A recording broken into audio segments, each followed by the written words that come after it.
आज ये परमात्मा की वाणी है, इसमें इतनी शक्ति है जो स्वयं परमेश्वर ने आके बोली है। उसके बाद फिर गरीबदास जी के माध्यम से जो वाणी बुलवाई है उन्होंने वही वाणी एजडी दे दी और उस वाणी को फिर दास बोल रहा है। यानी अधिकारी के द्वारा जो वाणी बोली जाती है उसका असर होता है। पहले भी आपको बहुत बार सुनाया है, जैसे एक राजा की पत्नी एक शिष्य थी संत की। राजा इसका विरोधी था कि ये गुरु बनाने की आवश्यकता नहीं होती, राम राम घर बैठ के कर ले। तो राजा के इस भ्रम को निवारण के लिए संत ने एक थोड़ा सा एक फार्मूला अपनाया था। राजा गया उस संत के आश्रम में अपनी पत्नी के साथ कि महाराज क्या गुरु बनाना जरूरी होता है क्या? क्यों मूर्ख बनाते हो जनता को? भगवान घर बैठ के बज सकते हैं, कोई भी कर ले राम राम, इतना राम नाम ले ले।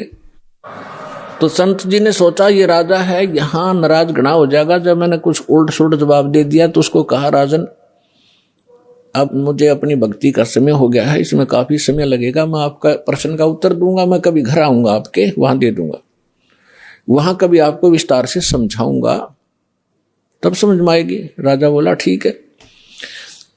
दिन निश्चित हुआ, राजा बैठ गया सिंहासन पर जच के, संत के लिए आसन लगवा दिया। आने की इंतजार थी कि कब आएंगे संत, अभी आने वाले हैं।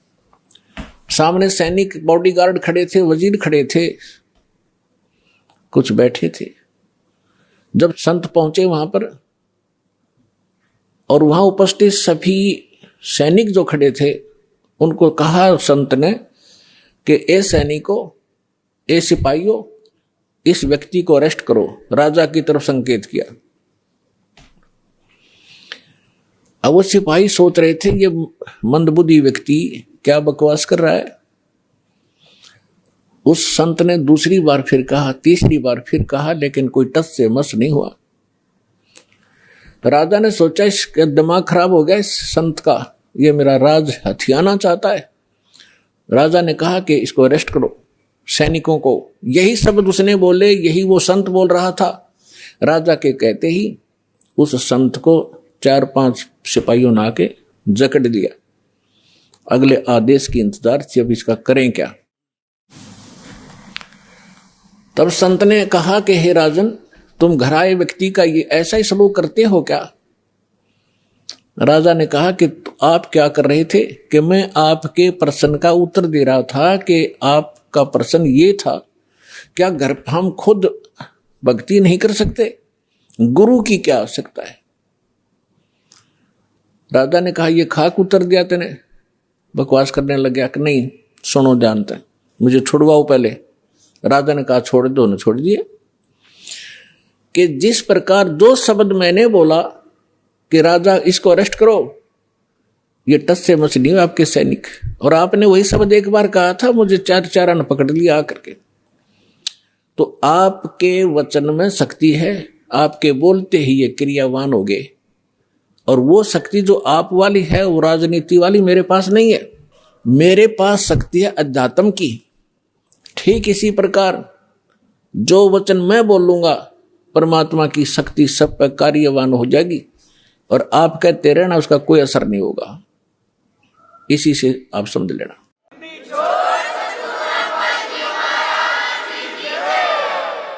तो इसी प्रकार ये दास उस परमात्मा का कृपा पात्र है, उसी की कृपा से ये सच्चा ज्ञान आप तक पहुंच पा रहा है। तो उस परमात्मा का आदेश और फिर इस दास के मुख से आगे चलेगा, ये सर्व प्राणियों का कल्याण करेगा। इसका तरीका देखो, परमात्मा ने कैसा एक अनोखा तरीका अपनाया है। कैसे चिप बनवा दी, मेमोरी कार्ड जिसको कहते हो, टेलीविजन प्रोजेक्टर बनवाए, इंटरनेट, वेबसाइट, यूट्यूब बनवा दी। अब जो घनी अच्छी आत्माएं होती है पूर्व जन्म से, तो घनी अच्छी आत्मा है वही तो मनुष्य जीवन प्राप्त कर रही है। उनसे भी अच्छी आत्माएं वो भगवान के लिए भटक रही है। और उनसे भी वो अच्छी आत्मा है जो सतगुरु और सत्संग और सच्चा नाम प्राप्त, सतनाम प्राप्त कर रही है। तो आप जो सतलोक आश्रम बरवाला जिला हिसार हरियाणा में आ रहे हो, ये तीसरे नंबर की सर्वश्रेष्ठ आत्माएं हो जो आपको शीघ्र से परमात्मा का ये मार्ग ठीक मिल गया। तो जो अन्य भी हैं उनके लिए परमात्मा ने ये तरीका अपनाया है सर्व प्राणियों के कल्याणार्थ। ये वाणी जो दास बोल रहा है रिकॉर्ड हो रही है, मेमोरी कार्ड बन रहे हैं, टीवी पर चल रहे हैं, आप घर पर चलाते हो, पशु पक्षी भी होते हैं, चींटियां भी होती हैं, मच्छर माखी भी होती है, उन सब के ऊपर ये वाणी अपना प्रभाव करेगी। काल ने जैसा जुल्म किया था उतना ही उससे भी आदि कर रहे हैं अब परमात्मा ने अपनी आत्माओं पर किया है। चींटी से लेकर हाथी तक, रंग से लेकर राजा तक, ये सारे कबीर परमात्मा की बच्चे आत्माएं हैं। इस काल ने हमारा उलिया बिगाड़ दिया, हमारी दुर्गति कर दी, कुत्ते गधे सूर बनाकर हमें क्या डंगा खिला रहा है, और हम क्या खाते थे सतलोक में, कैसे रहते थे, कैसा सुख था वहां पर। अब आप तो भूल भाल गए, हम सब भूल भाल गए, भगवान ना के फिर जगाए, यथार्थ ज्ञान को बताया। उससे पहले काल ने परमात्मा और सतलोक का नाम लेकर, कबीर जी का नाम लेकर के, और फिर और दूना ज्ञान फैलवा दिया। तो ये सभी उस परमेश्वर की आत्माएं हैं, उनके लिए परमात्मा ने ये समय फिक्स कर दिया था कि चौथा युग जब कलयुग आई तब हम अपना अंश पठाई। काल फंद छूटे नरलोई, सकल सृष्टि परवानी खोई।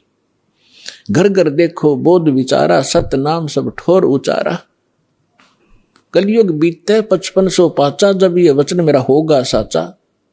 कलयुग बीत जावे जब एता। परमात्मा ने कहा है कि सर्व प्राणी, सकल सभी प्राणी परम पुरुष पद चेता।